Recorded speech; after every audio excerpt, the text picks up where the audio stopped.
নাচটা যখন আমার প্যাশন, সেটা আমি কি করে ছাড়ি বলো? অনেকের অনেক প্রশ্নের উত্তর আজকে আমি দিতে চলেছি। এটা আমার পার্সোনাল লাইফের সাথে জড়িত উত্তরগুলোই বলতে পারো। অনেকেই মানে আমাকে পার্সোনালি যারা চেনে তারাই বলে। আর এমনি যারা আমাকে চেনো না তারা তো এইসব ব্যাপারে জানো না। ওই জন্য আমার ভিডিও তো সবাই দেখে। বিশেষ করে আমার খুব কাছের মানুষরা বেশিই দেখে। কিন্তু তারা একটা লাইকও করে না, কমেন্টও করে না। আর সবে আর্নিংয়ের কথা শুনে বলেছে, হ্যাঁ খাওয়াবে। আমি বলেছি হ্যাঁ অবশ্যই খাওয়াবো। তবে তাদেরকে আমি বলেছি তোমরা তো একটা লাইকও করো না, একটা কমেন্টও করো না। হ্যাঁ, উত্তরে কি বলেছে জানো? বলেছে আমি লাইক কমেন্ট করলে তোমার তো টাকা ইনকাম হবে, তাহলে করব কেন? তো আমি বললাম ঠিক আছে, তুমি লাইক কমেন্ট করো আর না করো, আমি কিন্তু আর্নিং করলে সবাইকেই খাওয়াবো। তোমরা যারা আমাকে একবার বলে রাখছো সবাইকেই খাওয়াবো। আরও অনেককে অনেক টিপস দেবো। যাই হোক, সেটা আমার মনের ইচ্ছা। আগে তো আর্নিং হোক তারপর।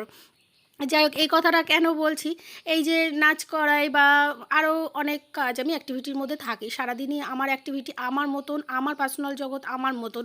তো অনেকের অনেক বক্তব্য আছে যে তুমি একটা কাজ করতে করতে আর একটা কাজ করো, কী করে একসাথে এতগুলো কাজ হয় না, এতগুলো কাজ করা সম্ভব না।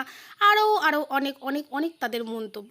তো যাই হোক না কেন, সেটাই বলার, আমি কিন্তু আমার টাইমের মধ্যে আমার সমস্ত কাজ শিডিউল আমি সেট করে আমার মতন করে করি। আগেও আমার ক্লাসে যেতে 10 মিনিট দেরি হতো, আধা ঘন্টা দেরি হতো, এখনও হয়। সেটা কিন্তু আমি যখন সোশ্যাল মিডিয়ায় আসিনি বা আরও অ্যাক্টিভিটির মধ্যে ছিলাম না, শুধু নাচ শেখাতাম, সংসার করতাম তখনও, বা শুধু নাচ শেখাতাম সংসারও করতাম না, বিয়ের আগের কথা বলছি, তখনও কিন্তু আমার ক্লাসে পৌঁছাতে আধা ঘন্টা 10 মিনিট 15 মিনিট লেট হতো বিভিন্ন কারণে। সেটা এখনও হয়। এটা আমার অভ্যাসই বলতে পারো। এটা আমি পাঞ্চুয়াল না, এটা আমার একটা ফল্ট, এটাই বলতে পারো। কিন্তু তার জন্য আমার আরও যে অ্যাক্টিভিটি সেগুলো কিন্তু দায়ী না। কেননা আমি কিন্তু সকাল দুপুর রাত্রে আমার সংসারের সবাইকে সময় দিই, না হলে কিন্তু তারা আমাকে সাপোর্ট করতো না। আমার ভিডিওতে দেখতে পারবে তারা সবাই আমাকে সাপোর্ট করে।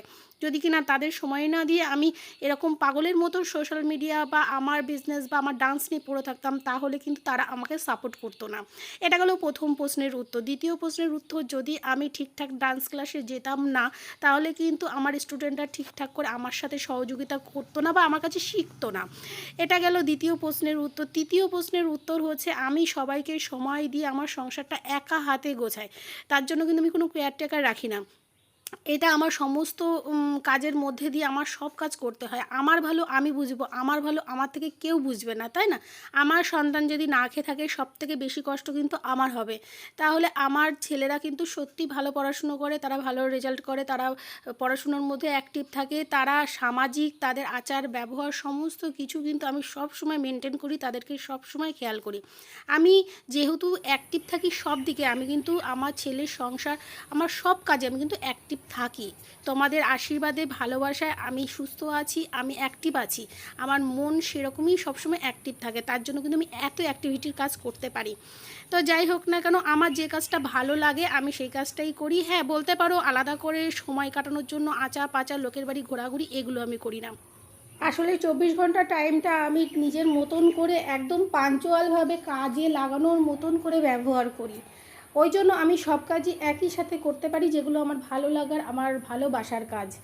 আর কোনোটা ছেড়ে কোনোটা করার ইচ্ছা যদি আমার নিজের থেকে হয়, তখন আমি কোনোটা ছেড়ে কোনোটা করব। তার জন্য কারো উপদেশ হয়তো আমার প্রয়োজন হবে না। আশা করি আমি সবার যে কিউরিসিটি, যে প্রশ্নগুলো উত্তর দিতে পারলাম। তোমরা তো আমার ভিডিও দেখো, দেখে বুঝতেই পারবে